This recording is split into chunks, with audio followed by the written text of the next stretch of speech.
Well, you will miss last night. Well, maybe you can catch the next one. Who's up there with you all? Who's up there with you, Norman?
Do you all need me to do the gavel again, or did you hear that okay? Okay. Good afternoon. I'd like to call the Finance, Ways, and Means Committee to order for April 20th, 2021. Mr. Clerk, please call the roll. Representatives Campbell, Camper, Crawford, Faison, Freeman, Gantz, Garrett, Gillespie, Hawk, Hicks, Lamar, Lambert, Lynn, Miller, Ogles, Sexton, Shaw, Sparks, Todd, Whitson, Williams, Wendell, Zachary, Vice Chairman Baum, Chairman Hazelwood. Madam Here. Chairman, you have a quorum. Thank you, Mr. Clerk. We have any personal orders or announcements? Representative Freeman, you're recognized. Thank you, Madam Chair. I'd like to recognize Misty Robertson and many members of the CWA here. Thank you for coming.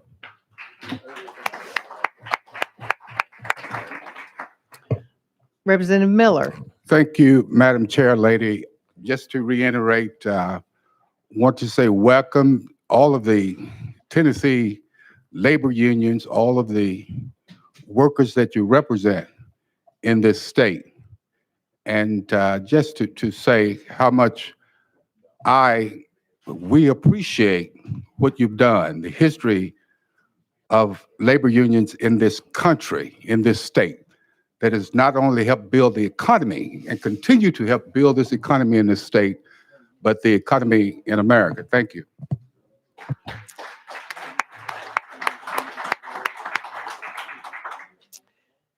Do we have other personal orders or announcements?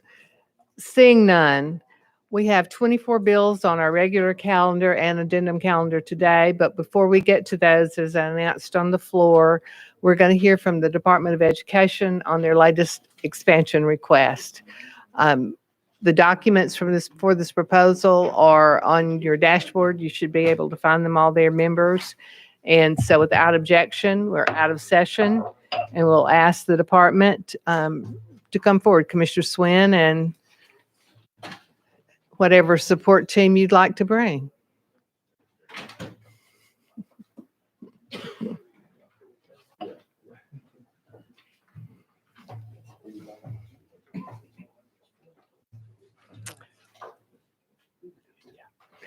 So good afternoon, Commissioner. As we continue to deal with, I guess, it was fairly unique problem. It's getting to be sort of a normal situation with an abundance of federal dollars that will be coming into the state.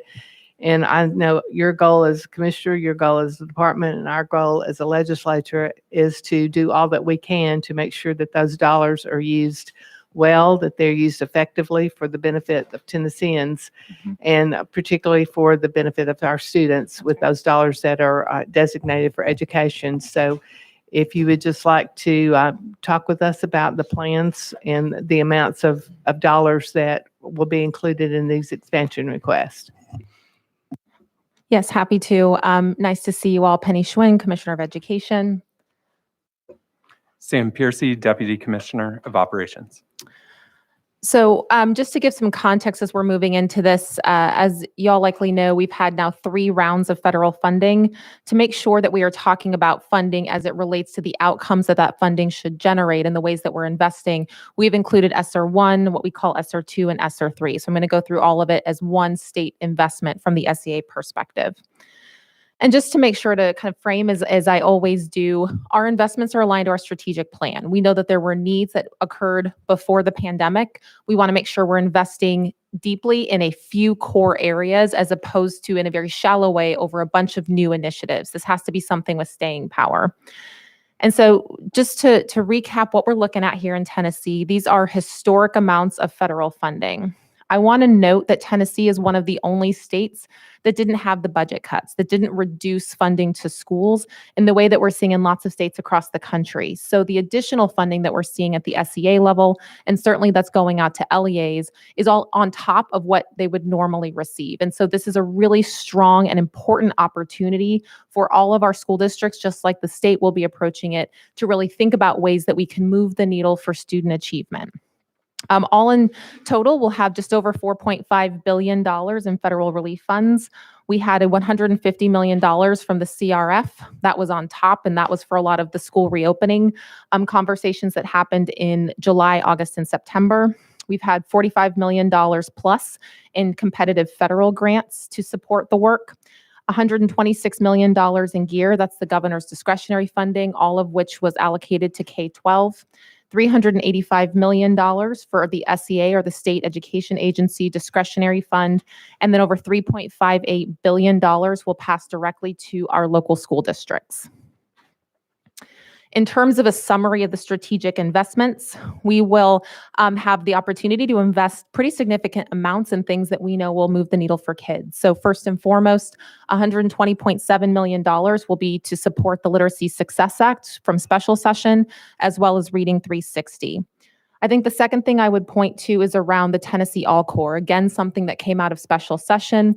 I think, and one of the most important pieces of legislation we've seen in the country, and this state was ahead of all the other states in terms of trying to respond to the pandemic and what our school systems would need.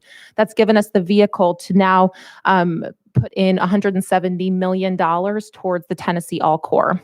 That will be 1-to-1, 1-to-2, the ratio, student to teacher or student to certified or trained tutor supports for those children who are not yet on grade level. And it will certainly provide that for the next 3 years. We have a pretty significant amount to support a math adoption that's coming up. It's not coming up for a couple of years, but we do know that districts oftentimes need support. So we want to make sure that they have additional financial grants to help them with their local adoptions and selection processes. And then $32 million to support the ongoing online professional development resources we've been sending and providing for families, and certainly to have that level of support from a technology perspective. For student readiness, we'll be investing a pretty significant amount of money, $32.6 million for innovative high schools. And those grants are open now. We have a number of districts. I think we're over 70 districts who are looking to submit applications. And that's to match high school with workforce and post-secondary opportunities for students in really thoughtful ways and innovative ways. We also are on the tail end of a grant application that will provide AP access for all. And what that is the grant that will allow for 5,000 new students to be able to take AP classes online, really looking at some of the lessons learned at the high school space where we saw a number of our small and rural districts, some of our students in our urban districts who did not have access to rigorous and advanced courses because the school sizes were just too small to support an AP teacher in every subject area. This would give them that access for those rigorous courses. And then just over $56 million, and those are for other student readiness activities. Again, pushing out grants, supports, and resources for content, for professional development, for teachers, et cetera. But this would all be grants and funds that go out to our school districts. And then last is our educators bucket, $21 million in programs to support the educator pipeline. You've seen things like we released our Grow Your Own application. It's the second round. We have just about 36 districts who are currently participating, but this is to really make sure that we have folks coming into the pipeline. We also are supporting things like our Aspiring Assistant Principal Network, our Rural Principal Network, et cetera. So those who are currently in the pipeline right now, as well as those who are in the classroom and in our school buildings, how do we invest in them to support their future careers and pathways? And then from a foundational investments perspective, school models, so that's the ASD, our state special schools and priority schools, $10 million for programmatic improvements in those areas, making sure that we are able to support and supplement some of the really critical initiatives that we have to accelerate student achievement. $21 million for charter expansion grants. And then for innovative assessments, again, linked to some of the legislation that was passed during special session, we have $6 million to support that work. And then what you see in the last three is really about some of the additional investments that came through CRF and some of the school startups. So technology, we had a pretty massive investment as a state. $50 million went to districts for computers and devices, and another $15 million went for high-speed internet and Wi-Fi connections. For PPE and disinfecting and supplemental supports, that's a lot of the work that you see in that partnership that we had with TEMA. We had tens of millions of pairs of gloves that have been sent to our local districts. They've been able to order through this month, and that was at the school site. So as school sites needed more, whether it was PPE or disinfecting equipment, they could actually order that online directly. And TEMA worked overtime over the last school year to make sure that they could have those direct shipments to schools and for classrooms. And then we have supports for continuity of existing services. It's over $4 billion. And so when we think about the requirement on reporting, data collection, auditing, and ensuring that the public has transparency in terms of how funds are allocated, how they are spent, and what they are spent on, we want to make sure that we also have enough resources and support at the department level to be able to monitor appropriately and also to meet the federal requirements, which we hope are forthcoming soon in terms of what those requirements will be. And so what you see here is a set aside, and the state of the total has 0.5% that can be used at the state education agency. And so we're really focusing on some of the capacity we need to monitor this level of funds, which is a pretty historic amount. We have a number of slides that I know are in front of you that go into a little bit more detail on any of these line items, but for time and wanting to be respectful for the chair in this committee, we are open to any questions of areas that might be of more interest to you at this time, but appreciate the time, Madam Chair. Thank you, Commissioner, for that overview. And as you said, there's a lot more detail. This is a lot of money. And I am looking, we have any questions? Leader Camper.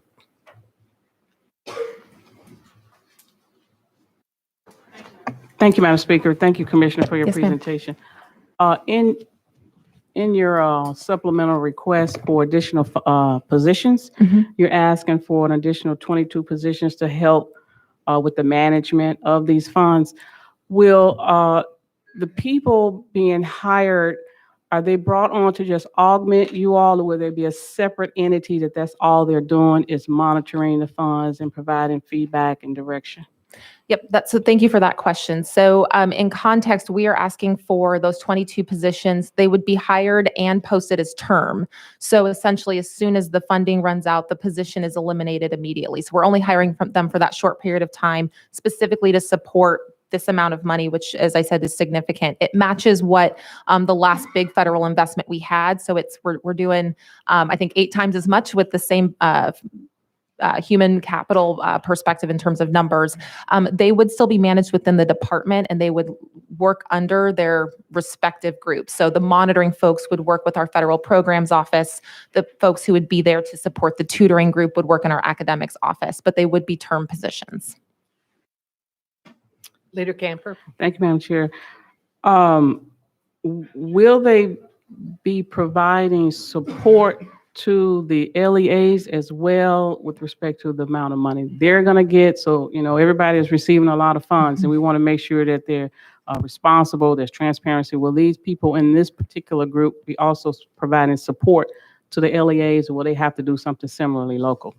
So it'll be a little bit of both. So we'll match up what we expect to see in the LEAs. So for example, we're using most of our funds to support a lot of that monitoring work. We're also, we can't require, as you all know in the law, but we are strongly encouraging that all of our districts spend 1% of their funds on additional capacity to help with the monitoring, reporting, and auditing in the same way that the department's doing. For our academics folks, so folks who will be working on the Tennessee All-Core or literacy, math, et cetera, those folks are brought in both to support any initiatives that would be in place, and most importantly, to support districts. So they'll be on the phone with districts, technical assistance, managing grants, et cetera. Leader Camper. Thank you, Madam Chair. And you did say that it's a termed Yes, ma'am. employment. And so what type of skills are you looking for, or types of positions are you looking for to help you do this work?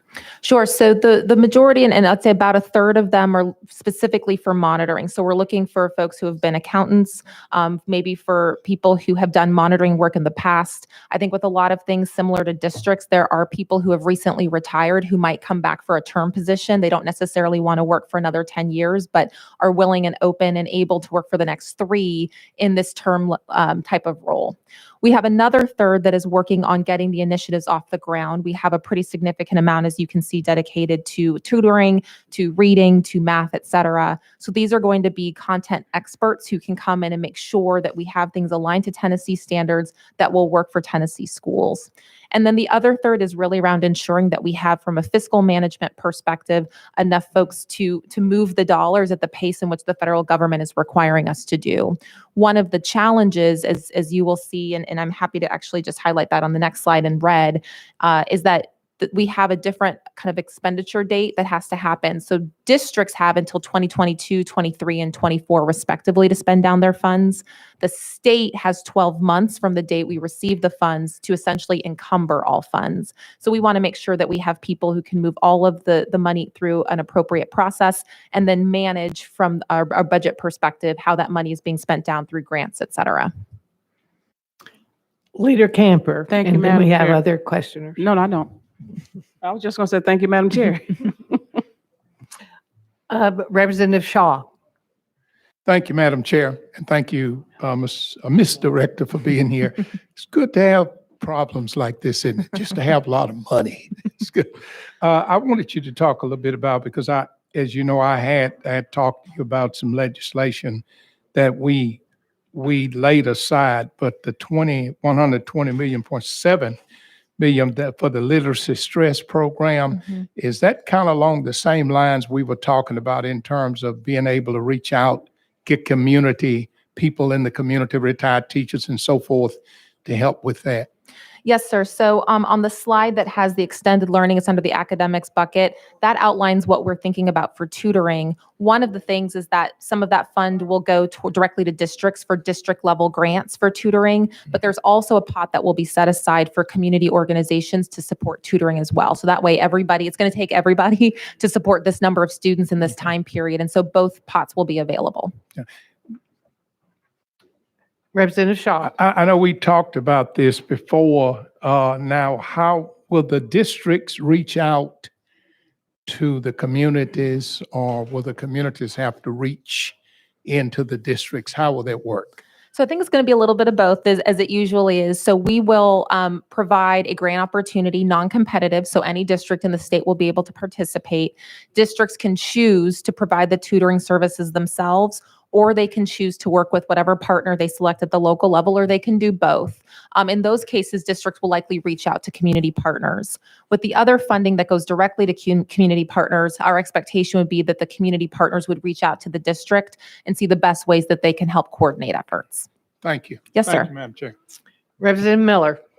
Thank you, Madam Chair, Commissioner, thank you all. Yes, sir. A quick question in reference to safety. Mhm.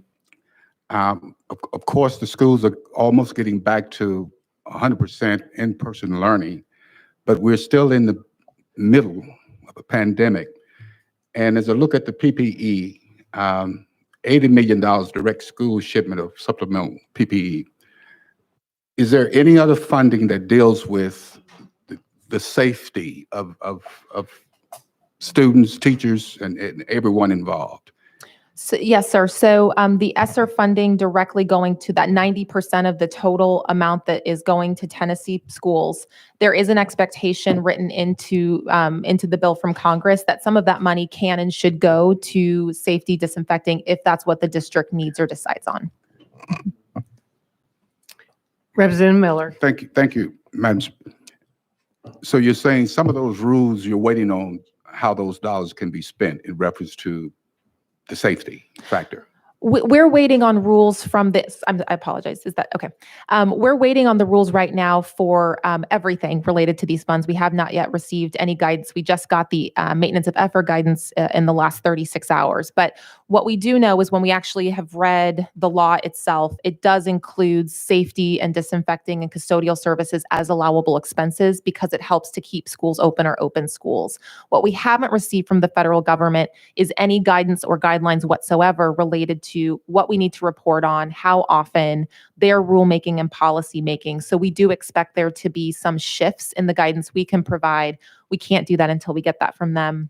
We follow up on a weekly basis. So, thank you, sir. Chairman Hawk.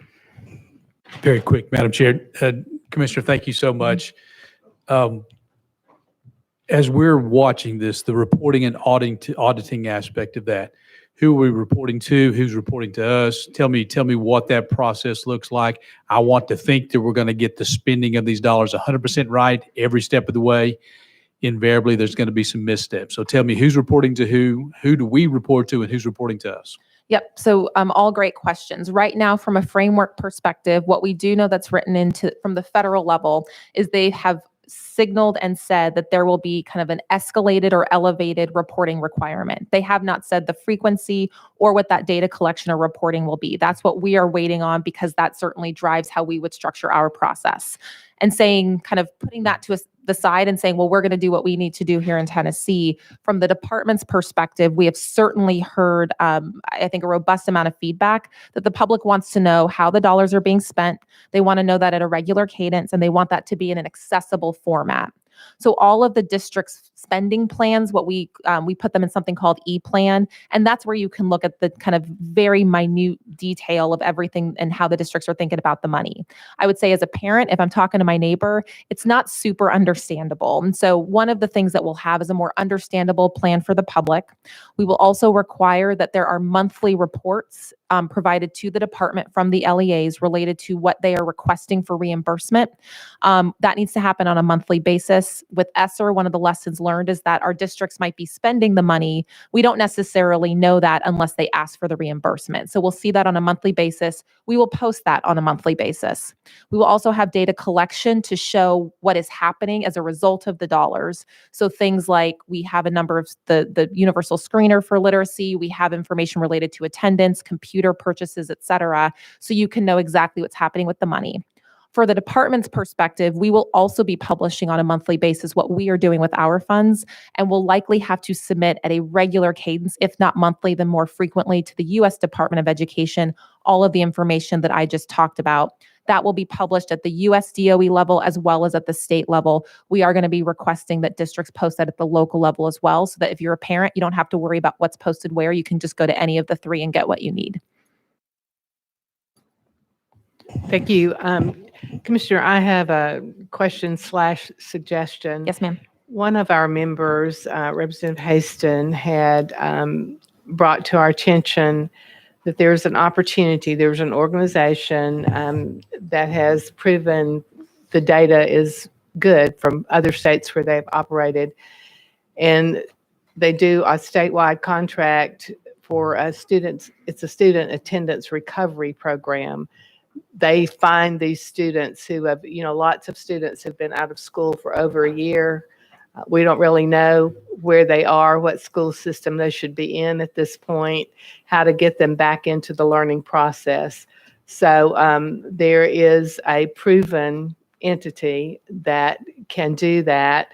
The cost is significant. It's $3 million, but in terms of the amounts of money that we are going to be drawing down from the feds, is something that I think as a body, we would like for your organization to look into. And I think we know that we have kids who are lost. Mm-hmm. And so if we have a proven methodology for finding those and bringing them back into our educational system, or knowing that perhaps they've moved out of state by now, but just being able to track these students and know where they are and if they're still our responsibility or if they've moved on. So that is something that we can have some offline conversation about for certain, but would really like to put that on your radar list.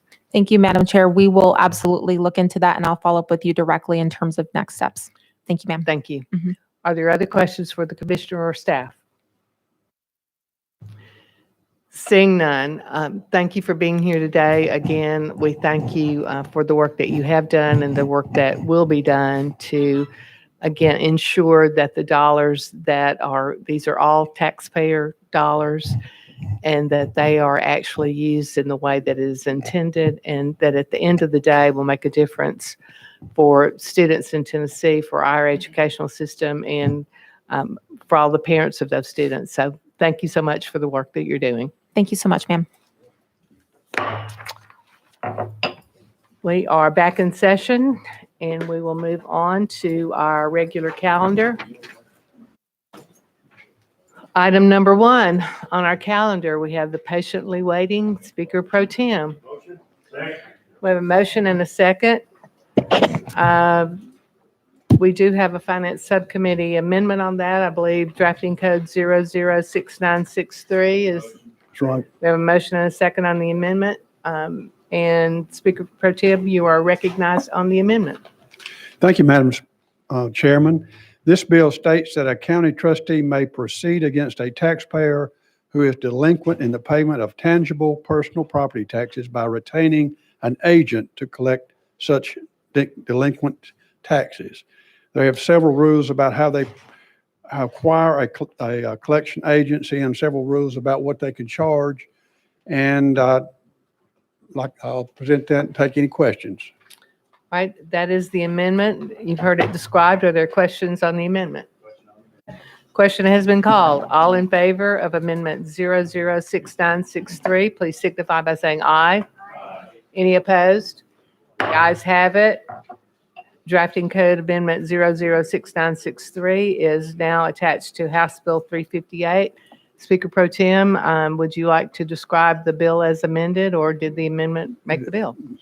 The amendment basically just says that in the name of the county trustee and substitutes instead the language in the name of the taxing jurisdiction. That was what the amendment said. Now, the All right. bill allows the trustees to hire a collection agent. All under right, so certain my rules. mistake. You were describing the bill. Yes, ma'am, I'm initially. sorry. All right, so we voted on the amendment. You've heard the description of the bill. Representative Garrett, you have a question? Thank you for bringing this legislation. I know lots of times collecting these for our clerks can be difficult, but collection agents usually have to be licensed under state law. Do you know if the bill addresses that if the Yes, collection actually has to be a licensed collection agency? Yes, it says that they shall be licensed. Great. And they have to be bid on by the county bidding, purchasing department has to take bids and choose the right ones. They have to be licensed, all kind of rules and regulations. Thank you very much. And the collection part that they collect has got to be on top of what the tax is. They can't hire them on a contingency, 30%. It has to be full amount plus the fee. Great. Thank you, Speaker. Are there questions? Leader Camper. Thank you, Madam Speaker. Speaker, this is a permissive bill. It's not mandating anything, correct? It's permissive. Thank you, Mr. Yes, Chairman. ma'am. Thank you, Mr. Chairman. Representative Miller. Thank you, Madam Chair Lady. You've answered the question. It is permissive. All right.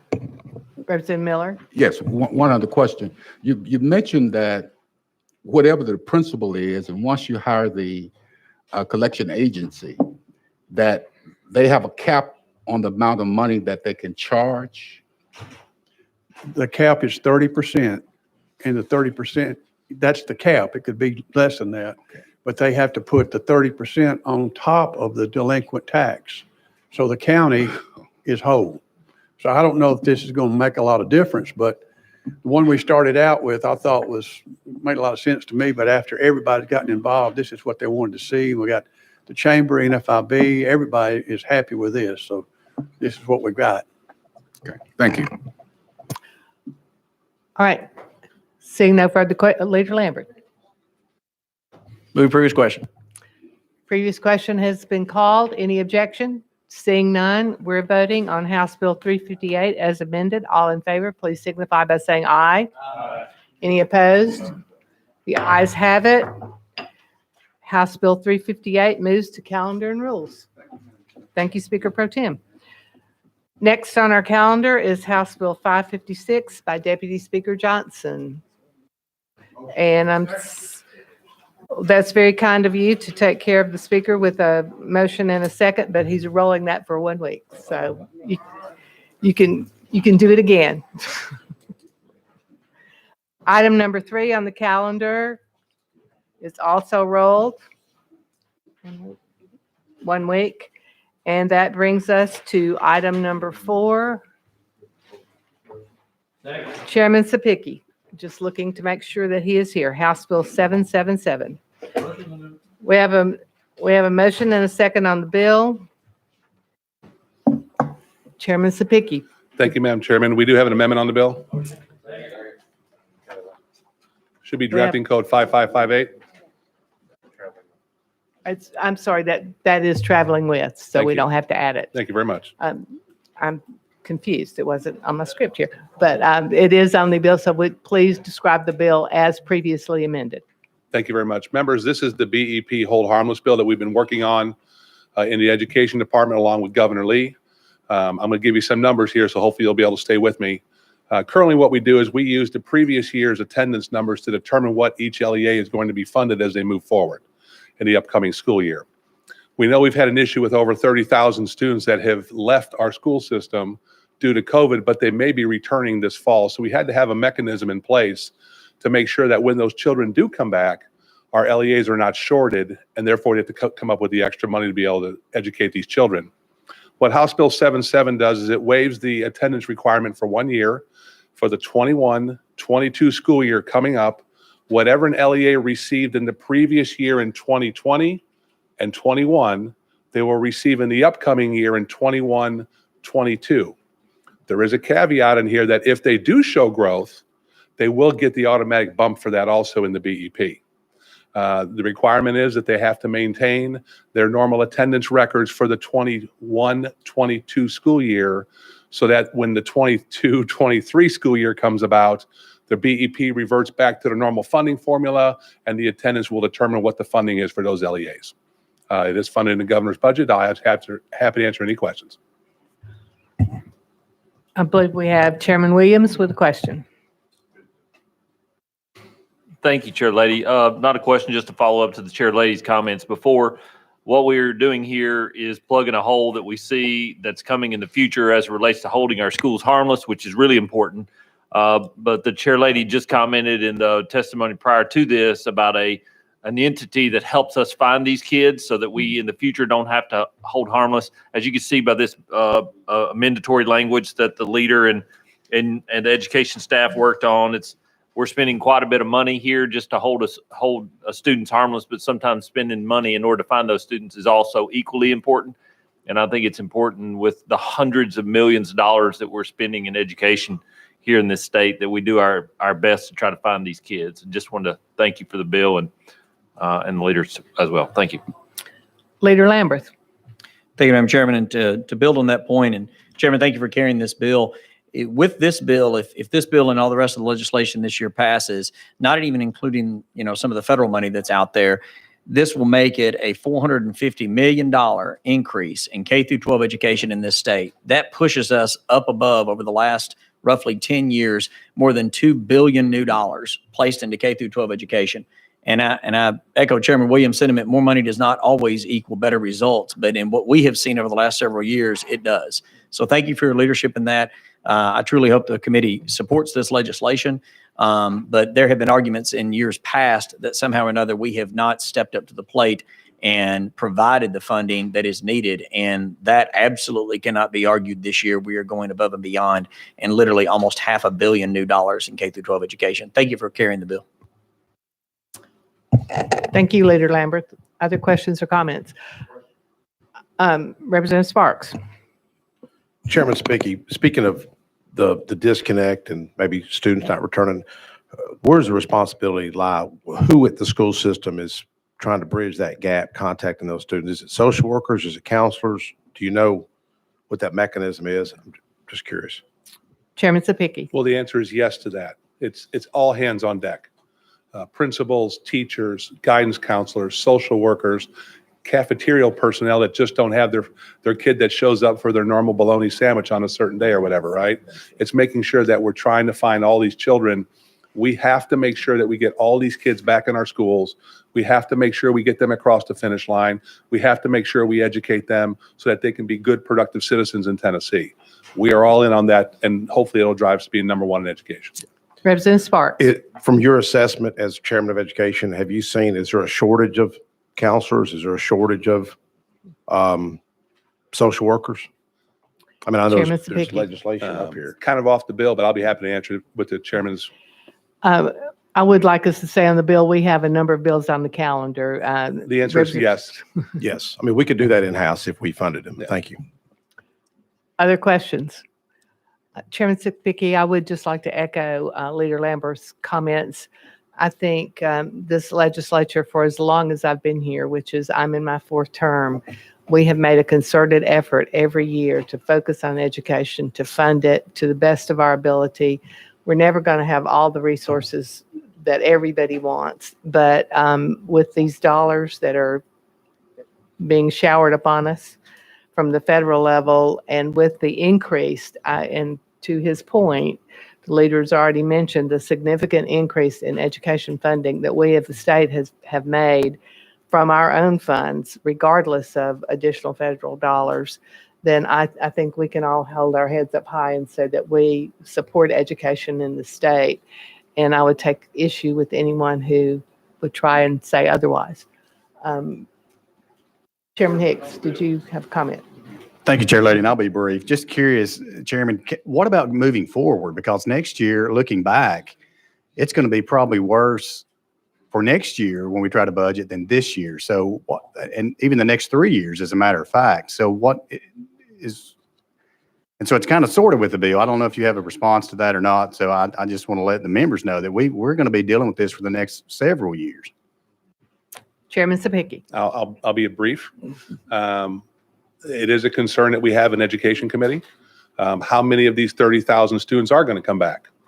And the parents going to feel confident in coming back into the classroom. The good thing is the governor has made an investment of over $20 million into this type of line item. So we do have some availability in the future years to continually address this issue. We are trying to send a message across the state of Tennessee that we are all in education. We are going to be the best. A little bit off topic, but I'm going to be brief here. Maybe we need to take a look at the BEP and rewrite the BEP. There's a lot of different solutions to this, Chairman and members. I look forward to all those challenges moving forward, and I'll leave it at that. All right. Representative Shaw. Thank you, Madam Chair. Just briefly, and I do echo all that's been said, Mr. Chairman. And I know we've also put some money in the budget for teachers, but since we got all this good grace coming in right now, all this money, I hope we don't forget our teachers in this matter, because to have a good system without good teachers might be a downfall. So I hope we'll keep our teachers in mind as we move forward, especially when we're dealing with the BEP. I just want to put that in. Chairman Sapicki. Have to represent my committees also that I'm on also is we do agree with you. We think we have some of the best teachers in the country working for us right now. We need to make sure that they stay and they're appreciated as we move forward. You know, the $4.2 billion unprecedented amounts investment from the federal government, the money that we're investing at the state level. As the Education Committee, we look very forward to the next 2 years to seeing how far our educators can move our results in Tennessee. All right, Leader Lambert. Oh. Thank you, Madam Chairman. And if we can hold that for just one moment, I would remind the members, and since we've brought it up, that there's approximately $160 million in this potential budget, if it were to pass, for an increase in salaries for teachers. So let us not forget what we will be debating soon. And I'm sorry, I overlooked Leader Camper. Thank you, Madam Chair. I was just going to let the sponsor know that, yes, we do appreciate all the funds that's going in to hold schools harmless. We need to do that. But I also have that BEP bill if you want to work with me on it. I got it. I got a caption right now, Mr. Chairman. All right, I heard the question called. All those in favor of House Bill 777, please signify by saying aye. Aye. Any opposed? The ayes have it. House Bill 777 moves on to calendar and rules. Thank you. We're now on item number 5, House Bill 1347 by Chairman Curcio. Chairman Curcio, you're recognized. We do have a motion and a second on the bill. Thank you, Madam Chair. Thank you, committee. And do I need to move the amendment or traveling It's with? traveling with it. Okay. Members, this bill seeks to address something that came up during fiscal review late in the fall. We deals with when the governor creates an executive agency under the emergency powers that we granted to the executive branch. So these are not powers that rested with the governor initially. These are powers that the General Assembly granted to the governor. So it's saying that under a state of an emergency, the governor can create an executive agency. What I don't think anticipated was that those agencies then could have procurement budgets, could enter into contracts, and they are never reviewed by the General Assembly ever. And so what this does just sets up a process like for that review, as we do for existing agencies that have sunset hearings and so forth that come before GovOps and fiscal review and so on. So that's what this bill seeks to do. It just kind of closes a loophole that we didn't know existed until the pandemic. I'd be happy to answer any questions. Leader Gant. Can you restate exactly what the amendment does? Thank you, Madam Chair. Chairman Curcio. Thank you very much. Yes. So it says, notwithstanding any provision of this part, an executive agency must be reviewed by a joint evaluation committee created pursuant to 429-103 within 60 days of the executive agency's creation for the sole purpose of making a recommendation on whether to continue or discontinue the executive agency and its function. So governor creates a brand new agency, a new department of government under his or her executive authority. And it says that within 60 days, because the GovOps committee meets every month anyway, so that's why there's no fiscal note on this bill. It would go before GovOps, and they would decide whether or not that needed to continue. Other questions? Well, thank you, Chairman Curcio, as one of the several folks from this chamber who served on that committee.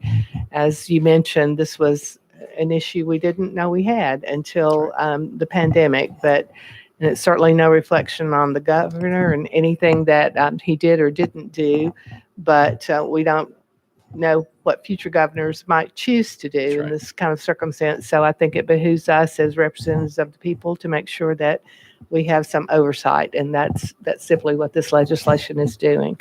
So with that, is there any objection to calling the question? Seeing none, we're voting on House Bill 1347. All those in favor, please signify by saying aye. Aye. Any opposed? The ayes have it. House Bill 1347 moves on to calendar and rules. Chairman Curcio, you're still with us on House Bill 888. We have a motion and a second. Thank you, Madam Chairman, and thank you for those kind words. I appreciate that. Next up, this bill deals with expungement. So many of you may know I'm a firm believer in incremental progress being positive progress. And so a number of years ago, Tennessee really led the country in expungements and allowing folks who have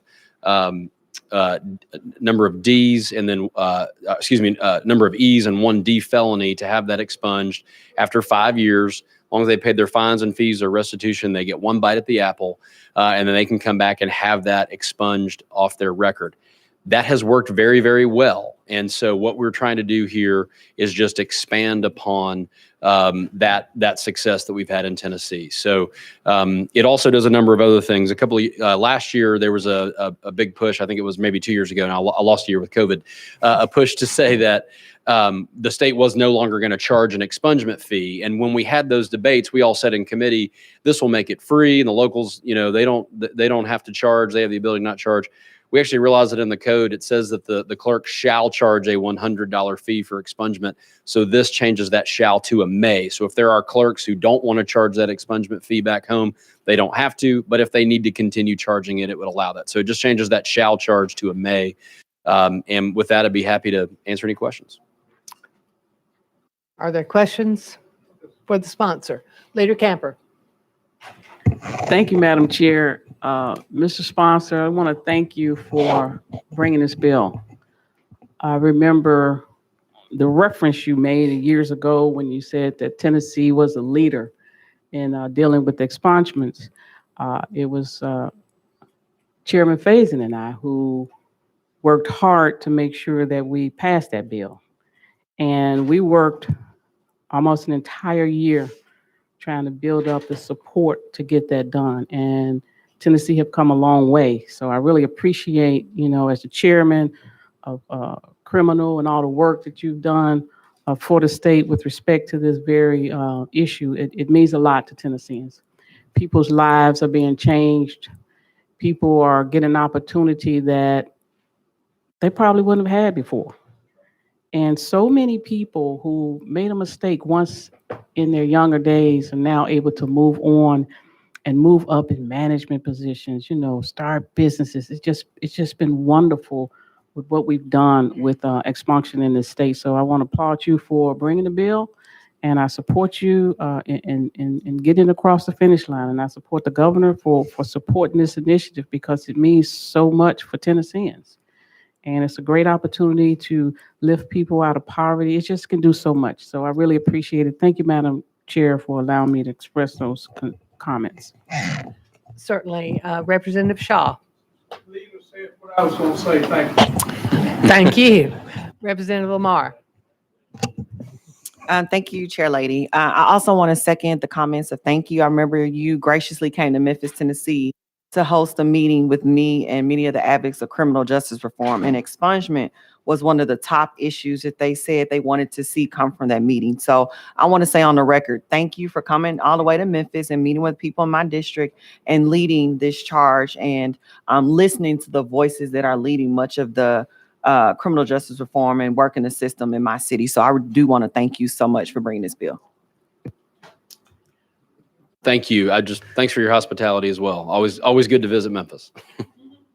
Leader Lambert, would you like to join the Thank You Curcio Society? Move previous question.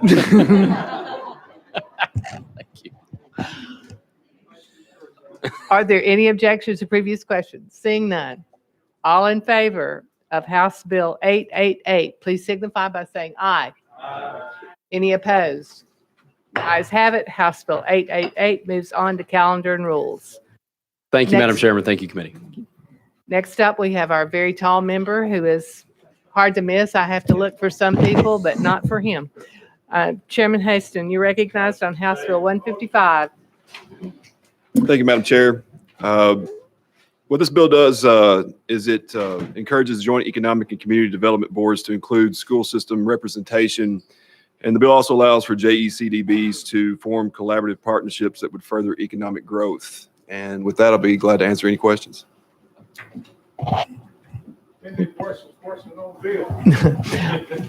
And that is permissive. Yes. All right. Any other questions? Seeing none, we're voting on House Bill 155. All in favor, please signify by saying aye.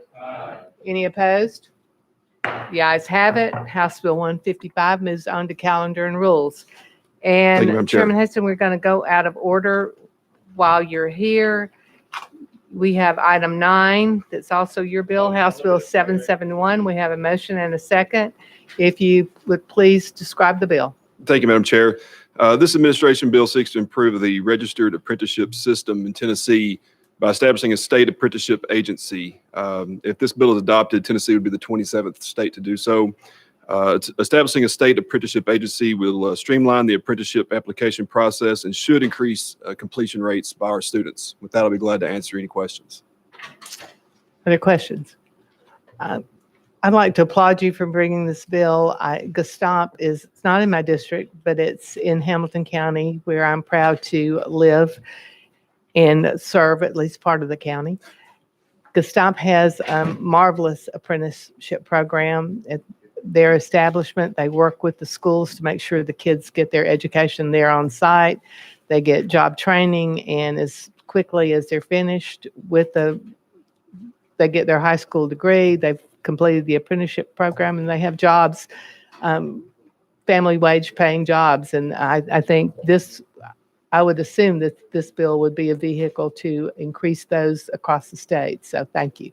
Chairman Haston. Thank you, Madam Chair, for saying that, and I completely agree. I'm a big believer it's hard to be what you can't see, and I think that this bill helps students be able to see firsthand what they can be. All right, we have, I see no questions, so we are voting on House Bill 771. All in favor, please signify by saying aye. Any opposed? The ayes have it.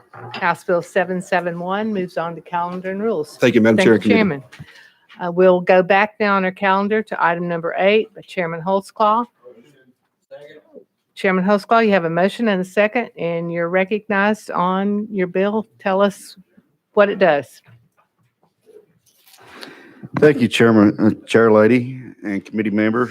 I made an observation about this committee just for y'all's information, standing there looking at you all. You have probably the most diverse hairdos on this committee that I've ever seen.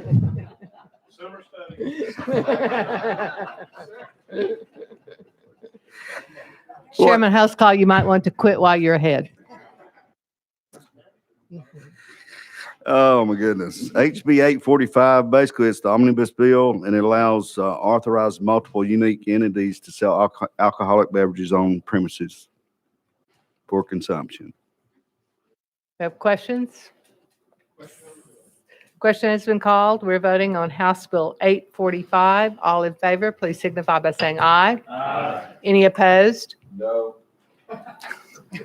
The ayes have it. If you'd like to be recorded as a no, please see the clerk. Thank you, Chairman Holtzclaw. Your Thank bill you, moves on Chairman. to calendar and rules.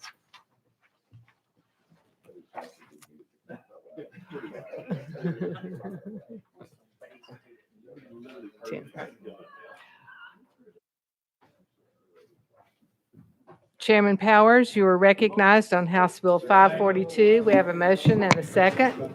Thank you, Madam Chair. What great looking hair up here on the committee.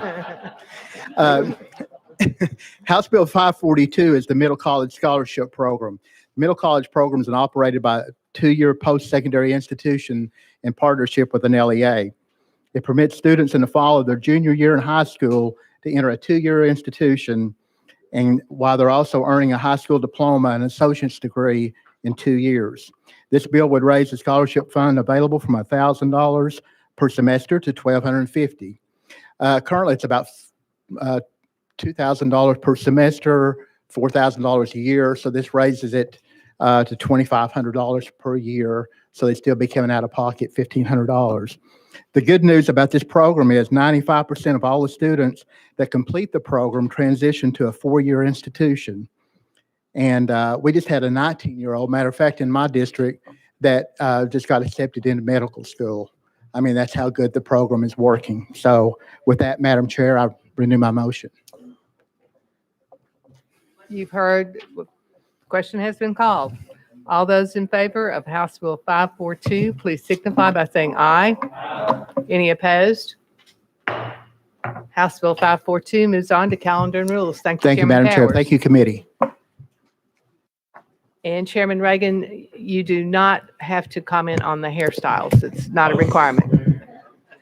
But you are recognized on House Bill 319, and you do have a motion and a second. Thank you, Madam Chair. And just for the sake of clarity, it's traveling with Amendment 7029, correct? No, it's not traveling. We need All right, to well, in that adopt that case, I amendment. have that amendment to put on it. We That have a amendment removes the motion. fiscal note. May I have a motion on 007029? We have a motion and a second. So Chairman Reagan, you're recognized on the amendment. This amendment, like I said, removes the fiscal note, and the way it does it is by converting the bill into a study bill, so that the intent of the original bill was to move the Consumer Protection Division from the AG's office to the Public Utility Group, which is the case in most of the states that surround us and was the case in this state prior to 1990. And this bill was intended to move it back. However, the fiscal note on there made that something that couldn't happen right away. So what the bill does now, as amended, is it commissions a study so that we have the cost and everything laid out, so that when I come back next year, we will have the money for it. And with that explanation, I stand ready to answer questions. All right, you've heard the explanation on the amendment. We're voting on the amendment, drafting code 007029. Leader Lambert? Thank you, Madam Chairman. And Chairman, on the amendment, it's 7029. And I apologize, I should have looked at the actual text of the amendment closer. Is the only thing it does is create a study committee. It doesn't move around any sunset dates or anything of that nature. It literally just creates a study committee? You're correct, sir. Okay, thank you. Okay, with that clarification, any further questions regarding the amendment? We're actually voting on the amendment. Thank you, Representative Shaw. Drafting code 007029. All in favor, please signify by saying aye. Any opposed? The ayes have it. The amendment is attached and the question has been called on the bill. Any objection to calling the question? Seeing none. You're voting on House Bill 319. All in favor, please signify by saying aye. Any opposed?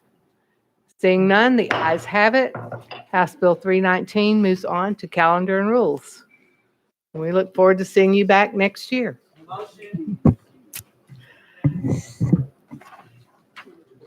Item number 12 on our calendar by Chairman White. We have a motion on the bill. We have a second on the bill. Chairman White, would you please tell us what this bill does?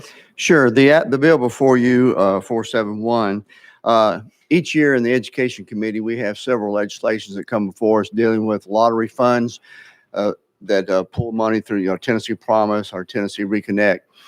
This year, so what we've started doing the past number of years is that we put them all on a lottery calendar because we're very protective of our lottery funds, make sure that we protect the money being swept into that each year. This year, the lottery calendar and the committee passed out 5 such requests. The one before you is one of these. This is for a VOTEC school. in Memphis. Has been around 87 years. They provide degrees in HVAC, automotive, plumbing, machine technology, welding, boiler and refrigeration, industrial electronics, electrical work, is applied technology. In other words, they provide much needed jobs for the economy. Now that we have dual enrollment, where high school students can take dual enrollment courses through higher education, they can come out of school. We have another bill going through where the state will be paying for 4 full dual enrollment courses. So in high school, if you take a dual enrollment course of higher education, when you come out of high school, you're already ahead of the game. And so this just allows this particular institution to take advantage of the dual enrollment courses. And so this is one that was recommended to receive the lottery funding. With that, Question has been called. Any objection? Seeing none, we're voting on House Bill 471. All in favor, please signify by saying aye. Aye. Any opposed? Ayes have it. House Bill 471 moves on to calendar and rules. Chairman White, you're up again with House Bill 74. You have a motion and a second. Please explain this legislation. thank you. Is Amendment 606 traveling? It is traveling. Thank you very much. This particular legislation before you deals with the Achievement School District. As you all know, the Achievement School District, every state is required to have a transitional or intervention plan for states to address our failing schools. So back in 2010, Tennessee came up with the Achievement School District. And those that were put into the Achievement School District were on a 10-year contract. Well, we started it out 10 years ago, but really didn't develop a way of how do they transition out. So we have some ASD schools that are doing quite well, some that are challenged, some that are not doing well. But this legislation deals specifically with the transitioning of the ASD schools as they hit that 10-year mark, since it was never put in place. And basically what it says is it allows if it's a high performing charter or ASD, they can either apply back to their LEA of origin, or they can apply directly to the Charter School Commission that we set up last year, or they can remain under the ASD if they so choose. As 60% of the parents choose, like their neighborhood school and everything is going well, they can remain in the ASD. That is the gist of what this does. Is this a transitioning plan trying to figure out how do our ASDs move forward, our charters in the ASD move forward?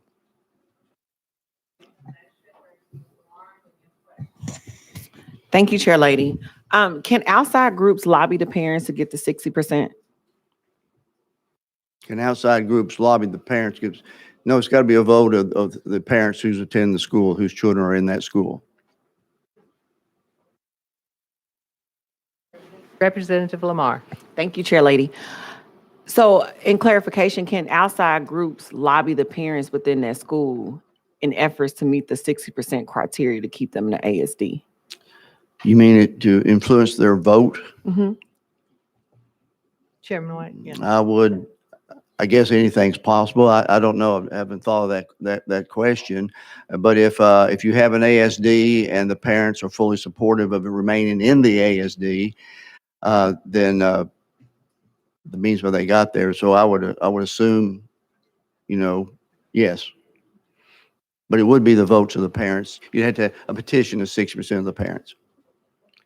Representative Lamar. And just for clarification, is this 60% of the parents who in the previous school year, or 60% of the parents who are saying that they're going to return those children to that school? It'd be 60% of the parents who have had children in that school year up to that point. Thank you. I appreciate that. Other questions? Leader Camper. Thank you, Madam Chair. Representative, with respect to some of the charter schools who have bought property and buildings, is there a process set up for the transfer of those buildings to the LEA? I know we have one in Memphis that have purchased several facilities, and if they decide to transition out, what happens with that property? If the charter, independent charter, is going back into the LEA, what this bill particularly points out, it doesn't get into that. That would probably be an agreement between if they go back into the LEA. Well, this says most of the charters are in school property, the LEA property. This is says it gives them a 3-year window to continue leasing and/or buy the property at the end of 3 years or during the 3 years at market value. Okay. Yeah. Leader Camper. Thank you, Madam Chair, and thank you, Mr. Sponsor.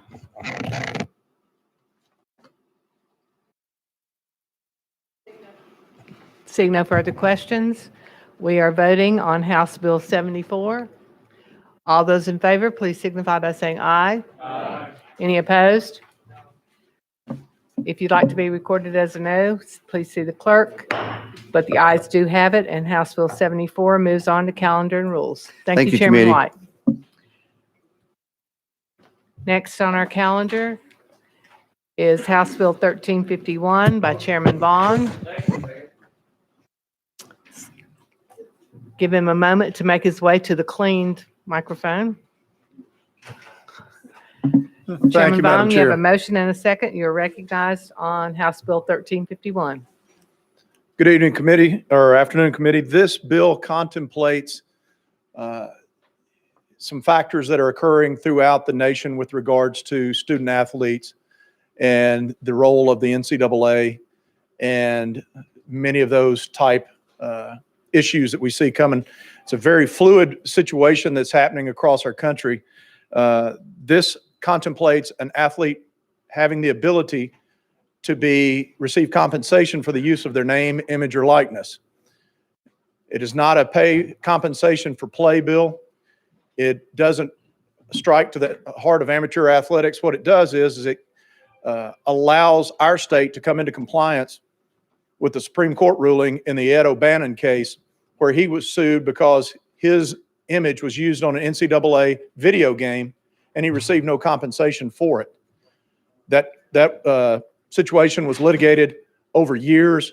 The NCAA found in favor of that, so it's now the law of the land. And just in the last within the last 2 years, there's been 9 states who have already adopted this. And within the last week, Georgia and Alabama have joined Florida and Mississippi as schools within the Southeast that do this. What our bill contemplates is allowing our major universities to set up guidelines and framework, which also involves reporting from the athlete to the institution's review of these contracts to make sure that they're not going to be endorsing or promoting something that conflicts with the university's values without no sources of embarrassment, and provides a way that these athletes can receive compensation for appearing in advertisements or making appearances and so on and so forth. And that's a very brief explanation, Madam Chairman, but I'll be happy to answer any questions.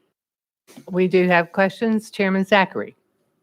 Thank you, Madam Chair. Chairman Vaughn, you and I have discussed this bill. Thank you for bringing it. Fully support it. I do have a couple of questions, though, just for clarification. In Section F, where it talks about an institution may adopt reasonable time, place, manner restrictions to prevent an intercollegiate athlete's name, image, likeness from interfering with team activities, institution's operation, or the use of the institution facilities. What would be is there anything else in this bill that would prohibit them from being filmed at Nayland or Thompson Bowling or the Liberty Bowl? Is there anything in this bill that would prohibit them from using the facilities, whether sports or just academic, just for recognition at these institutions? Chairman Vaughn. Thank you, Chairman Zachary. That's a good question, and I appreciate you bringing that forward. What this bill does is sets frameworks by which the institutions can implement their own guidelines for uses of their own facilities, because we understand that a private institution like Vanderbilt may have different rules for uses of their facilities by their athletes than, say, a public institution does. What this does is this requires rules to be brought forward on each campus to best fit their needs.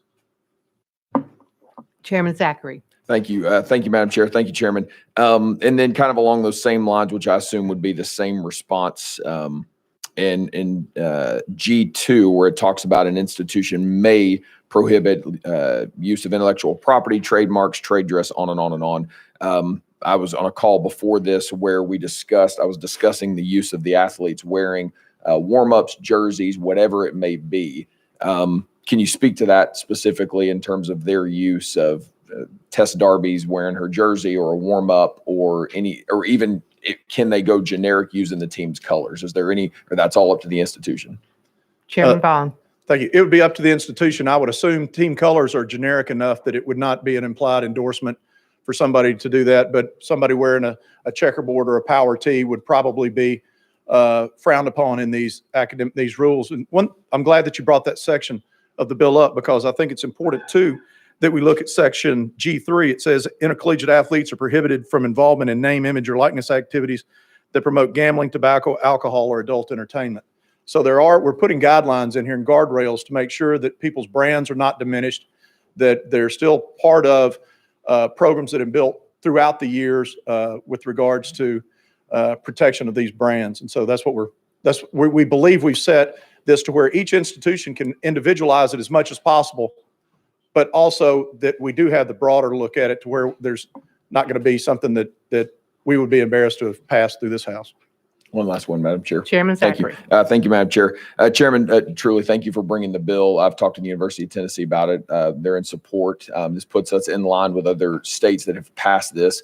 It's a win for our student athletes. Thank you for bringing it, but I do have exception to I have to take exception to one thing you said. The University of Tennessee does not have a generic color. It's a very unique brand of orange. I'm still going to support the bill, but I do take exception with that. Thank you, Madam Chair. All right. Leader Lamberth. Beyond being in 100% full concurrence with Chairman Zachary on that last statement, other people may not really understand the power of the true University of Tennessee orange, but we do, and many people in this committee do. But I have a question that actually is substantive to the bill, and I know I asked you this earlier. The fiscal note on this has a potential loss for schools that may allow their student athletes to participate in this of about $45 million. And that is concerning. And so I had asked you earlier, if you don't mind, can you address that on how we can make sure that that type of loss doesn't happen to our universities? I want to benefit our students, but I don't want our universities to take that type of massive loss in funding. Chairman Vaughn. Yes, sir. And thank you for that question, Leader. The fiscal note on this bill, if you'll look at it, is chock full of maybes, mays, could be. From talking to the universities, they basically gave the nuclear option of what if the NCAA dropped the hammer and dissolved the Southeastern Conference. Imagine that. So these are the worst case scenarios that could be contemplated, because this bill's origin was last year, where we had a number of bills brought forth, had to do everything from compensation for athletes, performance, all sorts of things. And so I think that fiscal note is a little bit of a carryover from this, but I also have to point out that, again, this is a rapidly changing landscape. The O'Bannon case is not the only case that the NCAA is involved with. We don't even know if by the time that this bill is enacted in January 1st of 2022, that the NCAA will still have the broad range of power and authority that it does, because it's in front of the Supreme Court trying a case right now where, in the Alston case, where their antitrust status is being questioned. So we don't know what the landscape of college athletics will be. I don't think that the NCAA is going to come out in a stronger position by any means, particularly since they're accruing quite the record in court these days. But again, the last thing that what I'd like to point out to you is, so far, states that have approved this are Michigan. New Jersey's not a big powerhouse. Nebraska, Colorado, California. And then the last four, I think, is very relevant to us. Florida, which started the parade, Mississippi, Georgia, and Alabama. So those are the states who have adopted very similar legislation to this. And for me to sit and think that the SEC is going to kick Georgia and Alabama and Auburn and Mississippi State, Ole Miss, and Tennessee out as a result of passing NIL legislation is somewhat far-fetched. But again, our enactment date is the 1st of January. And if some miracle of rebirth and reinstituting the NCAA's authority happens between now and then, I bet that we could probably take up some amendatory language at the beginning of next session. So that would be what I would offer, sir. Leader Lambert. Thank you, Mr. Chairman. And given the SEC's utter and complete dominance over the rest of the NCAA, I can understand that they might want to get rid of us, but it's probably not that easy to do. Appreciate your answer. Thank you. Leader Camper. Thank you, Madam Chair. I think he answered the question I was going to ask with relation to the NCAA and their role, because you talked about the individual universities being able to develop how it would be managed at those universities. So are you saying that the NCAA won't have a role at all in how this is developed, how it's implemented or carried out in the various states or in our state? Chairman Vaughn. Thank you, Leader Camper. To date, the NCAA issued a few months back a very broad set of guidelines that basically said a lot of nothing and basically said more to follow, because they're busy trying to figure out what their role is at this point. And so as a result of that, we think they have an evolving role that maybe they can't even define what it is today because of all of this activity around them. What this bill seeks to do, and again, there may be some federal legislation that is also being contemplated that would be more universal in application. But in the absence of that, I see a competitive landscape in which several states, not only the SEC schools, but also the American Athletic Conference schools have to compete in.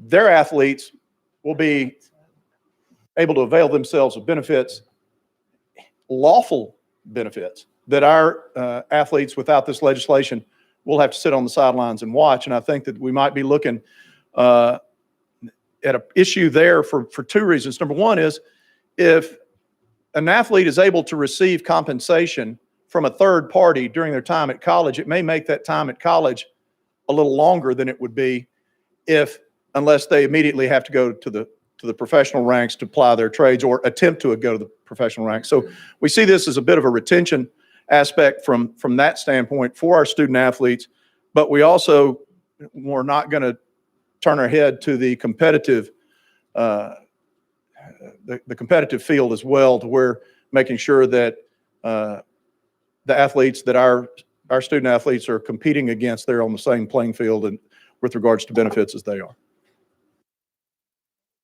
Leader Camper. Thank you, Madam Chair, and thank you, Representative, for the bill. I think it's a good thing. I think we should be moving in this direction, so I appreciate you bringing the bill.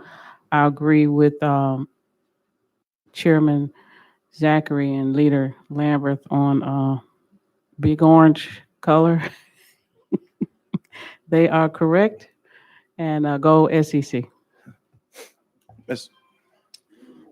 Chairman Vaughn. Madam Chair, I will have to say, and I just to concur with my colleagues, that shade of orange also evokes certain emotions from within me as well. And Chairman Vaughn, we are not going to delve further into what those emotions might be. I see no further questions. We are voting on House Bill 1351, moving on to calendar and rules. All those in favor, please signify by saying aye. Aye. Any opposed? The ayes have it. House Bill 1351 moves forward. Thank you very much. The next item on our agenda is a constitutional amendment. And Representative Towns, although you've been waiting patiently, we do have a constitutional amendment calendar. That'll be at the end of our regular calendar. I'm sorry. But we are rolling that to the hill, or did you, Representative Towns?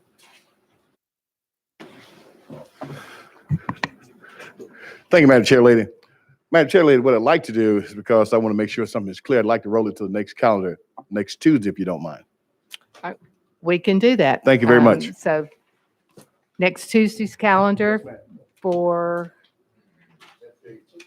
HJR 98. Thank you. Thank you for patiently waiting. Item number 16 on our calendar is House Bill 119 by Chairman Faison. Chairman Faison, you're recognized at your seat. Thank you, Madam Chair Lady. Members, this is Silver Alert bill, and if, with your indulgence and allow us to pass this in Tennessee, we will have an alert just like the Amber Alert for children. This will work for our senior citizens. And we did have a motion and a second. Are there questions for the sponsor? Question has been called, and I would echo the good bill comments. This is something we have, as more of us continue to age, there are issues that come with that. Some of us are already suffering from them, but at any rate, we appreciate the opportunity to keep our seniors safe. So we are voting on House Bill 119 by Chairman Faison. All those in favor, please signify by saying aye. Aye. Any opposed? The ayes have it. The Silver Alert Bill, House Bill 119, moves on to calendar and rules. You have the next item on our calendar as well, House Bill 189. We have a motion and a second. Chairman Faison, you're recognized. Thank you, Madam Chairman, committee. Good to be with you today. This bill would allow local breweries that some of y'all have in your districts to be able to get outside of their county line. Current law only allows them to distribute inside their county line. This bill, if y'all allow us to pass it and became law, they would allow them to be able to move past their county, and they would distribute up to 1,800 barrels annually. You've heard the explanation. Are there any questions of the sponsor? Seeing none, we're voting on House Bill 189. All in favor, please signify by saying aye. Any opposed? No. The ayes do have it. If you'd like to be recorded as a no, please see the clerk. The next item on our Chairman Faison calendar is House Bill 648.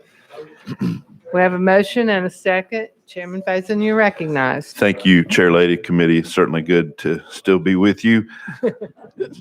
This bill is brought to us by our circuit court clerks and allows them to take original process papers and turn them into digital copies and store them as digital copies. Are there questions of the sponsor? Question has been called. All in favor of House Bill 648, please signify by saying aye. Any opposed? The ayes have it. House Bill 648 moves on to calendar and rules. And bringing up the rear of the Faison calendar, we have House Bill 646. We have a motion and a second. Thank you, Madam Chair Lady, committee. I'm still very proud to be with you. This bill would allow homeschoolers to be able to get the Tennessee Promise. Simple explanation. Any questions? Question has been called. All those in favor of House Bill 646, which will allow Tennessee homeschool students to be eligible for the Tennessee Promise, please signify by saying aye. Aye. Any opposed? The ayes have it. Chairman Faison's calendar is complete. We move to item 20, House Bill 779 by Leader Lamberth. We have a motion. We have a second. House Bill 779, Leader Lamberth, please share with us what this legislation will do. Thank you, Madam Chairman. This is a four-part bill, and it deals with both the Department of Labor and Department of Health being able to update their processes to be able to deal with certain issues with the pandemic, specifically dealing with electronic transmission of records, dealing with suspending potentially the 1 week wait if someone's on unemployed, and that would not happen in every case, but it is discretionary. And then on top of that, just allowing for some really some more just streamlined processes for labor. Heard the explanation. Are there questions? Representative Shaw.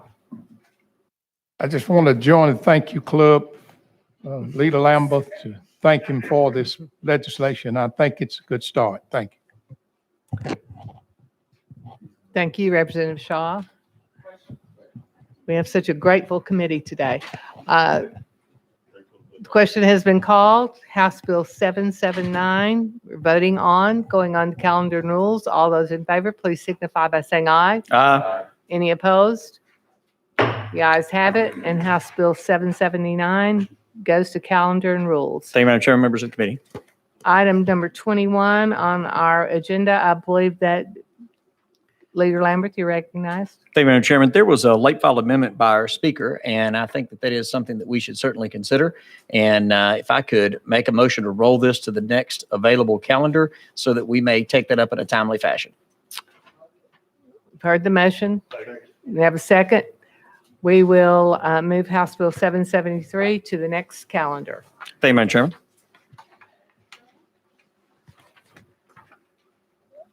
All right, item number 23. I'm sorry, I skipped a page.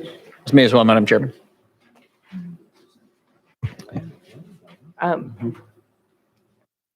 We are going to take constitutional amendments at the end. So item 20, SJR 10 by Leader Lamberth is rolled to the hill of the regular calendar. Thank you, Madam Chairman.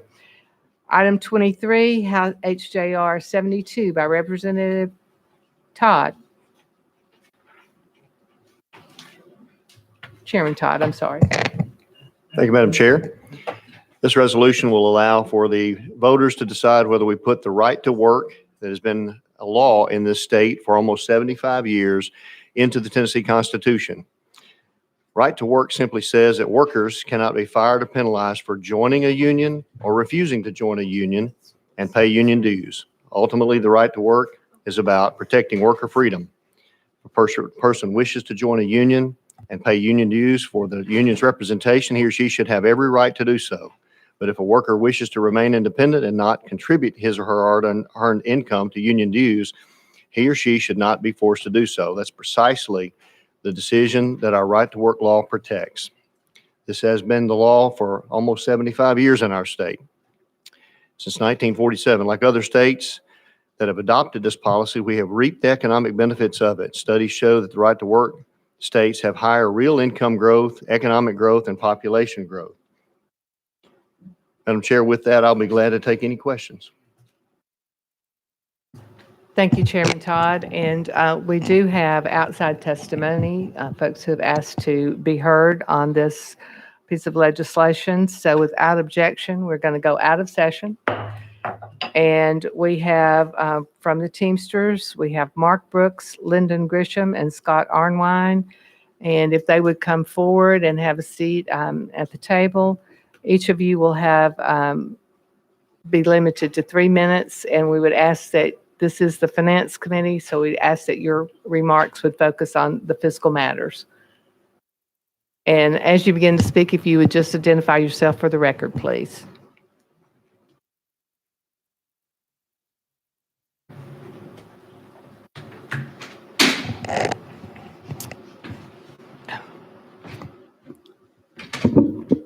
Hello, my name is Scott Arnwine. I'm a steward of the Teamsters Local 519 out of Knoxville.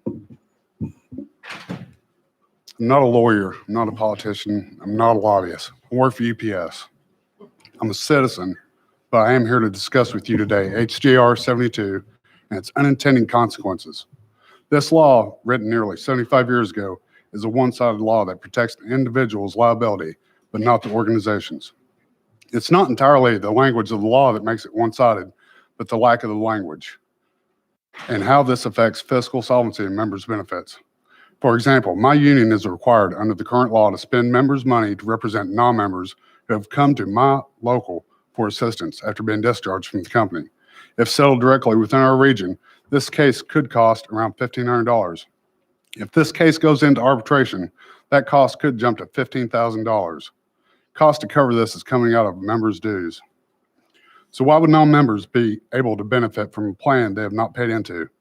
With the current right to work law, the one we're discussing today, it is against the law for us not to provide non-members every bell and whistle our organization provides. And this is money we will never recover the way the right to work law is currently written. In addition to the economic impact my organization currently contends with, we could save the state $10,000 by balancing this law first. The solution I was presented with was to amend the amendment. This not only would cost the state another $10,000, but it also misspends the valuable time and effort involved that you put into committee work. My ask here today is that you help stop this resolution here in this committee to give everyone a chance to reevaluate this bill. My hope in the end is that we can come up with a balanced solution that can protect all parties involved. Thank you.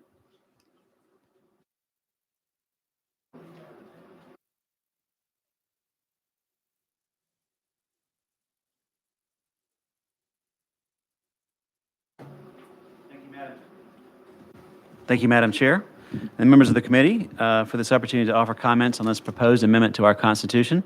My name is Mark Brooks, and while I am honored to be associated with my Teamster colleagues today, I'm actually from the Utility Workers Union of America. I am special counsel to the national president of the Utility Workers Union. We represent employees in electric, gas, and water utilities across the United States, including here in Tennessee. And I've been proud to call Tennessee my home for the past 41 years and have devoted my entire legal career to representing working families. I'd like to take a few moments to correct, from a legal perspective, some of the erroneous arguments that I've heard being made by proponents of right to work in this debate.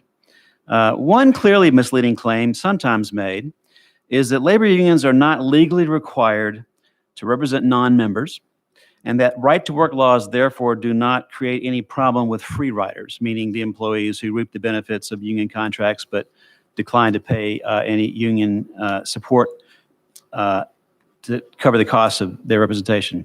This is simply not true.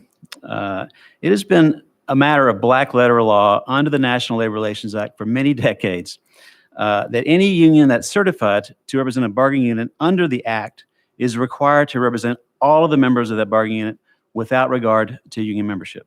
Claims made to the contrary are simply misleading. A second misleading claim is that state right-to-work laws are necessary to prevent employees from being forced to join unions against their will. This is also simply not true, for the simple reason that national law already makes that illegal. Since 1947, the only union security clause that the National Labor Relations Act allows is for an arrangement of a freely negotiated agency fee payment arrangement, whereby all members of the bargaining unit may be required to pay the fair share of their cost of representation. Compulsory union membership is not allowed under the Act. It has not been since 1947. Claims to the contrary are simply not true. What Right to Work does is basically take away from union workers their ability to try to negotiate with their employer an agency fee payment arrangement so that all employees covered by the contract have an obligation to help defray the cost of their representation. Nothing more is allowed. In short, we believe it is bad policy for state government to intrude into the freedom of contract between private parties to regulate a private sector labor relations issue. We also, turning to the fiscal issues, we also believe it is a bad idea to waste any time or even a single dollar of taxpayer money to launch the constitutional amendment process over an issue which the sponsor points out has been covered by state legislation for nearly 75 years. We think it's a waste of time, it's a waste of money to go through this process. We would encourage the members of this committee, the members of the House, to put a pause on this, to not act to put this in the Constitution so that we can debate the merits of this going forward. Thank you so much for your time.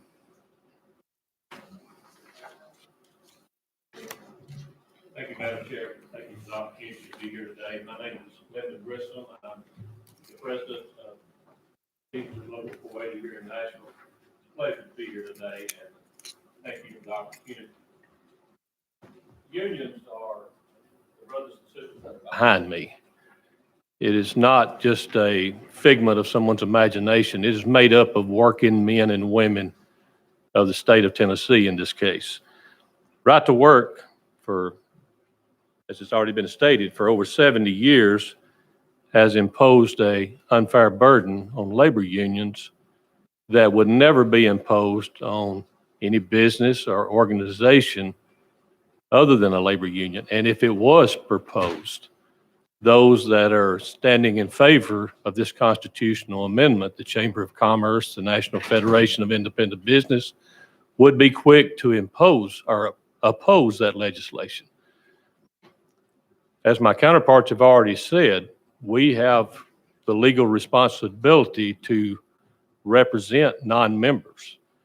And as it's already been explained, at the cost, it goes above the cost that's already been mentioned, because in today's world, everyone has a lawyer.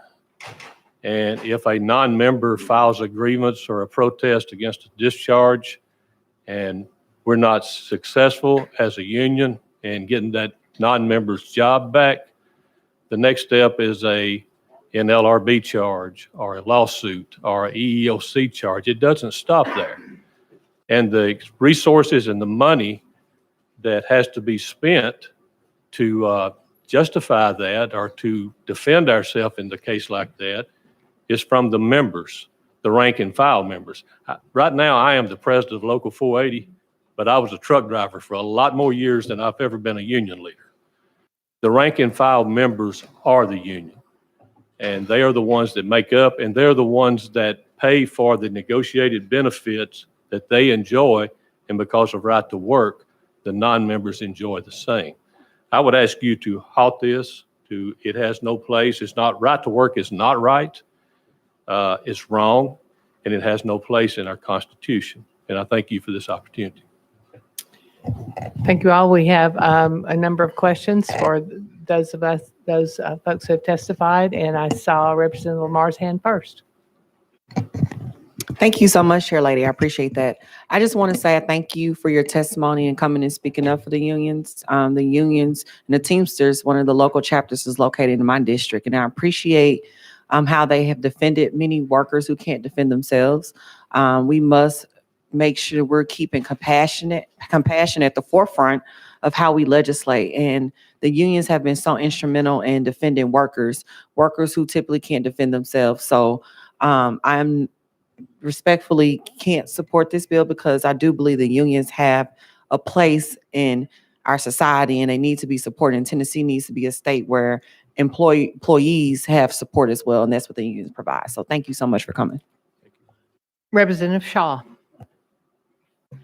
Thank you, Madam Chair. To either of you, if it's been in code for 75 years that we are a right to work state, what will be the difference when this goes into the Constitution?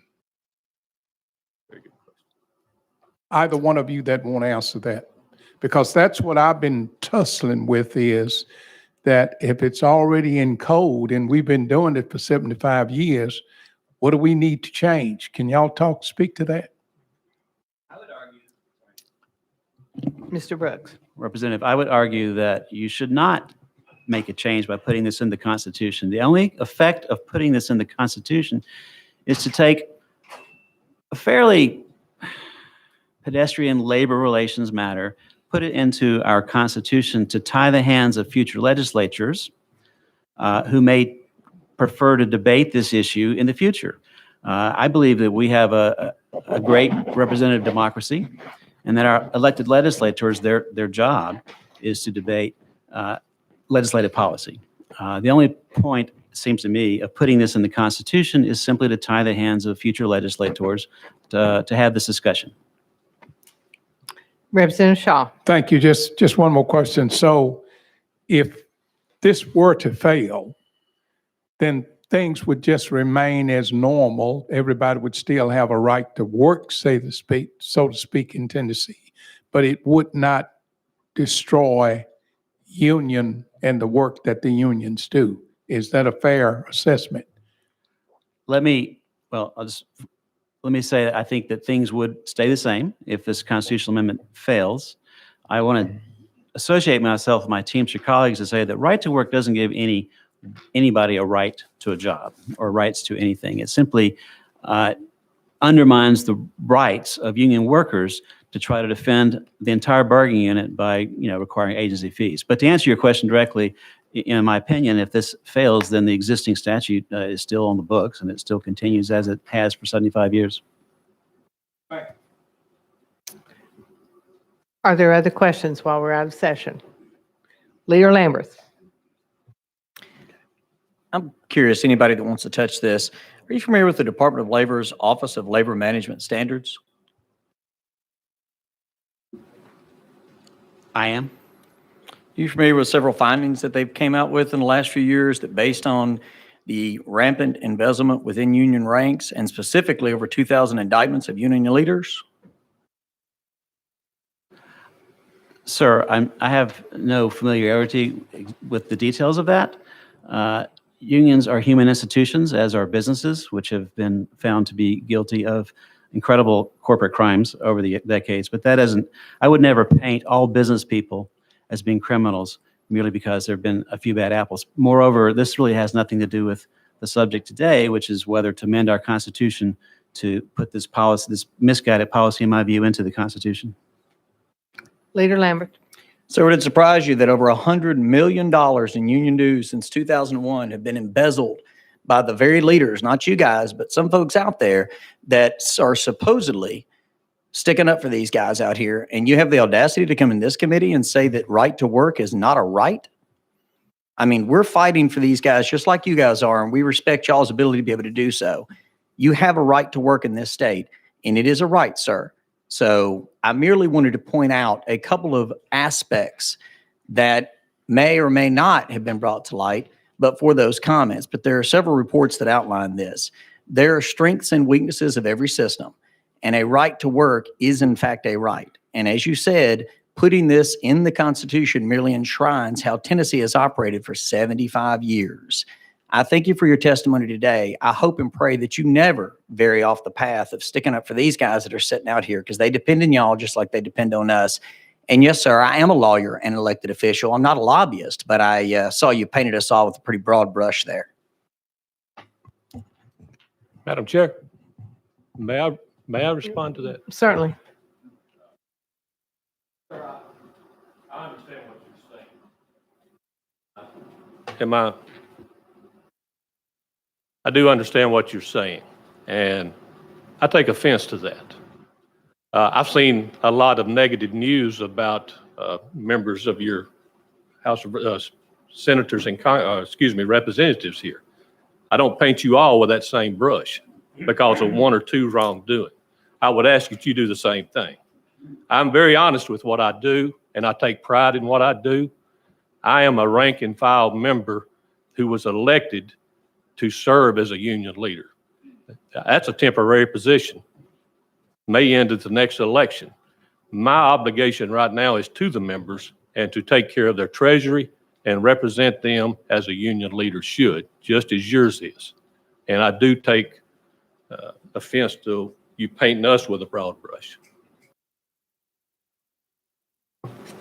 Fair enough, sir. We'll agree to agree on that point. On how about we each give each other a little bit of credit that there's both angels and demons within the ranks of many organizations, and we ought to watch out for both. Agreed. Any other questions for our folks who have come here today to testify? Oh, I'm sorry, Representative Miller. Thank you, Madam Chair Lady. My question has actually been answered when you spoke about the fact that what this bill represents, this constitutional amendments, and it's basically to say we will further tie the hands of labor unions. We will further keep that conversation. We'll kill it at this point of a constitutional amendment. And I've always been leery of members wanting to amend our Tennessee Constitution. Always wanted to know what the motivations were. And I think you've given us what the real motivation behind this constitutional amendment. Would you agree with that or disagree with that?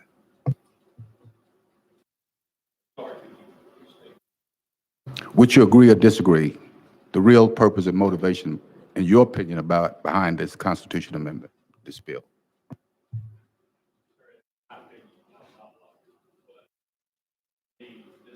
Is to memorialize right to work, which is not right to work.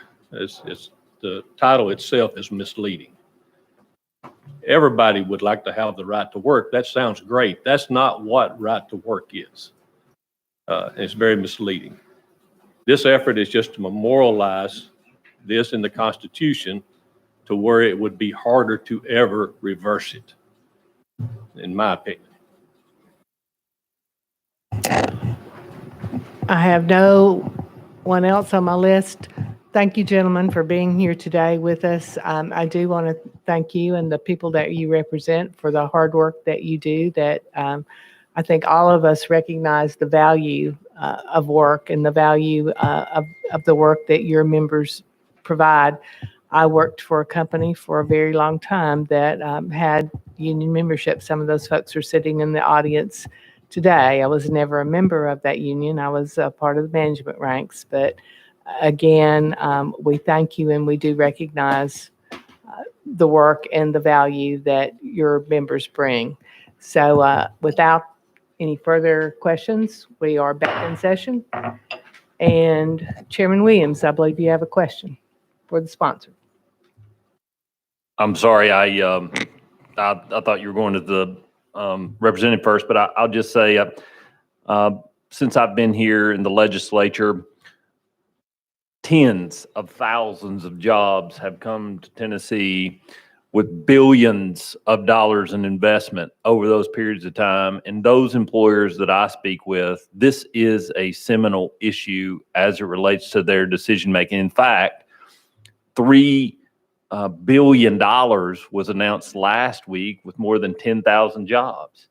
And as people make these kind of long-term decisions, this, as these folks described as misguided ideas, are simply not true. They simply have defined this state for 75 years. All this would do is codify it and preserve it and continue the kind of success that we've seen over the last decade or two as it relates to the job. I just want to thank the sponsor for the bill and the amendment. I look forward to supporting it. Chairman Todd, would you like rebuttal, please, from testimony? Thank you, Madam Chair. And we are back in session, correct? I would first like to say I grew up in a union home. My dad was a union worker all of my growing up years into my adult years. I've got relatives that are currently union members of the ones you've represented. I personally have worked in a union shop. So this is not anti-union at all. It has nothing to do with that. And for those that have been working against this bill to bring falsehoods into the picture really bothers me. You've told part of the truth today, only part of the truth. Opponents of worker protection say that right-to-work laws give non-union members a free ride in the workplace. That's what you've described here today, enabling them to benefit from union representation and union-secured benefits without sharing in the cost of negotiating those benefits. Unions are only required to represent non-union workers if union executives choose to take on exclusive bargaining representation. This monopoly bargaining, and some of your members probably don't even know this, the monopoly bargaining option means a union has decided to represent and negotiate on behalf of all employees in a company. They chose this, regardless of whether every member, every employee wants that representation. It also eliminates competition from other unions seeking to represent the same workers. Therein lies your issue. If a union decides against exclusive monopoly bargaining, it is not required to represent non-members. It's a key point. In that case, only the members with a signed contract are required to pay dues, and the union negotiate only for those members. Federal law does not obligate unions to represent non-members. Under the National Labor Relations Act, unions can represent only their dues-paying members under a members-only contract. The benefits secured under these contracts apply only to dues-paying members. As noted by the former chairman of the NLRB, William Gould, the law now permits members-only bargaining for employees. So members of this committee, I know many of you have been lobbied by this group. And again, I support these individuals and their right to organize. Nothing about this changes that. Representative Shaw asked earlier, what does this change? If this is put in the Constitution, if your voters decide to put this into our Constitution and enshrine it permanently, nothing changes tomorrow. Nothing changes the day after they make that vote. It's just put in a different position in our law. It's in the Constitution instead of the Green Books. That's what this does. Now I hope you know the truth. I have had to do a lot of digging to figure this out because I too had that information shared with me, what was testified to today, and had to do some digging to make sure I knew what the whole truth was. We've only been presented with part of the truth until now. So, Madam Chair, I appreciate this opportunity. We have other questioners, and we are back in session now, so you gentlemen can take your seats. I'm sorry I didn't make that clear. Representative Shaw.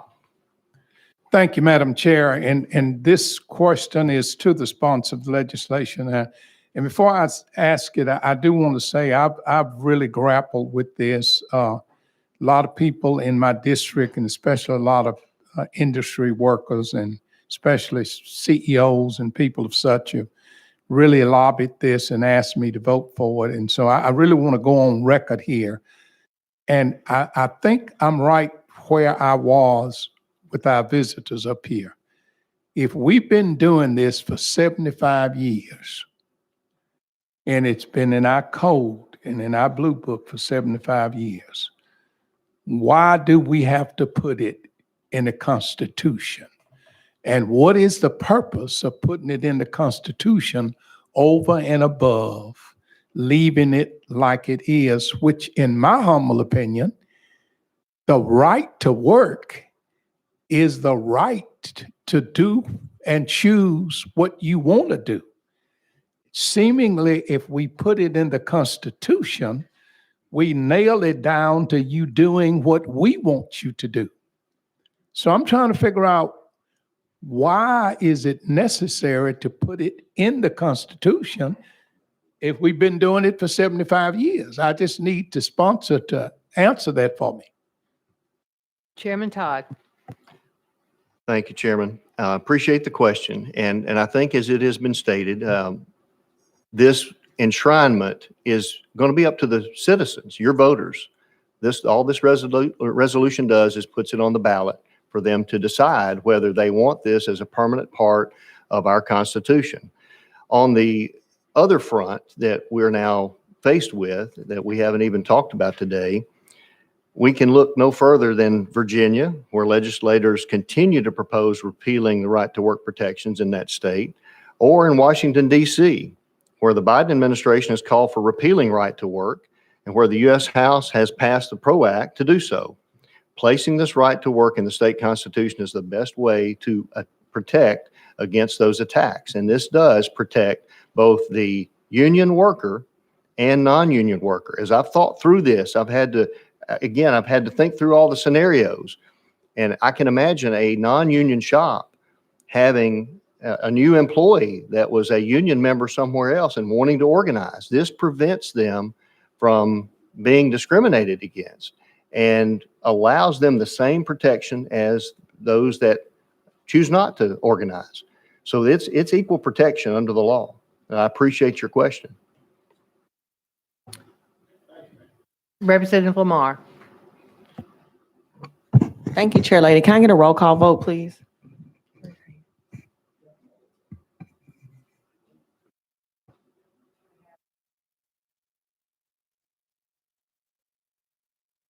We will have 5 hands, 6 hands, multiple hands. We will have a roll call vote. And with that, are there any other questions? Representative Miller. Thank you, Madam Chair Lady. As the representative spoke about President Biden, and he also included some other political points. And then I'm thinking, so this is what it's actually boiling down to. It's political.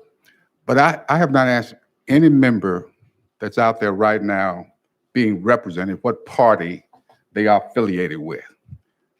But if I did, I guarantee you would probably find more Republicans, if not an equal amount of Republicans as Democrats in that audience.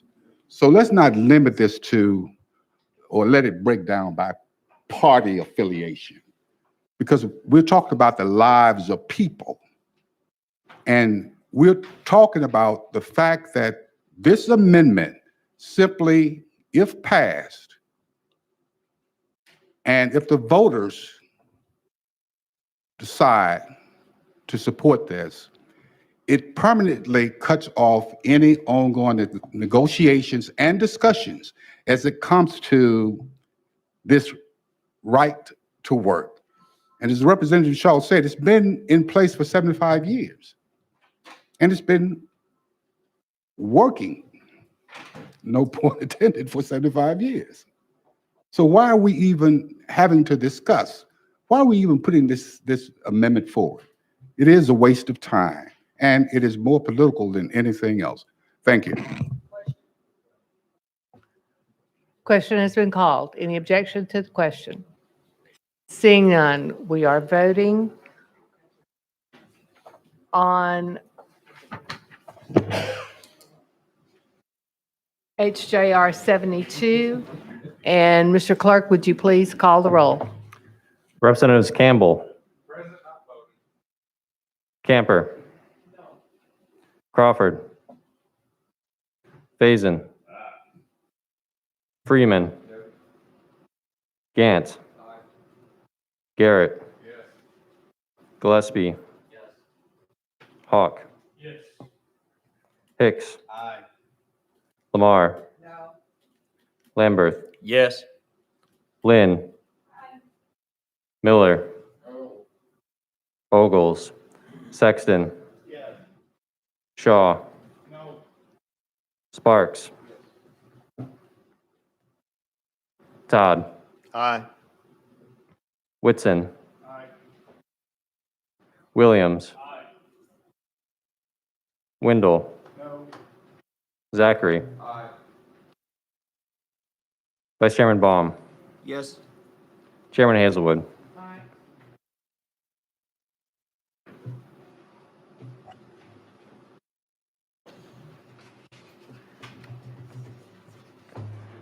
16 aye, 6 no, 1 present not voting.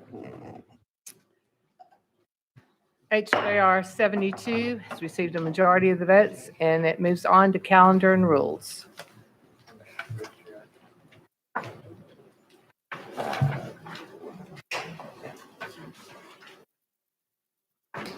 Next on our agenda is SJR 10 by Leader Lamberth. Leader Lamberth, you're recognized. Do we have a motion?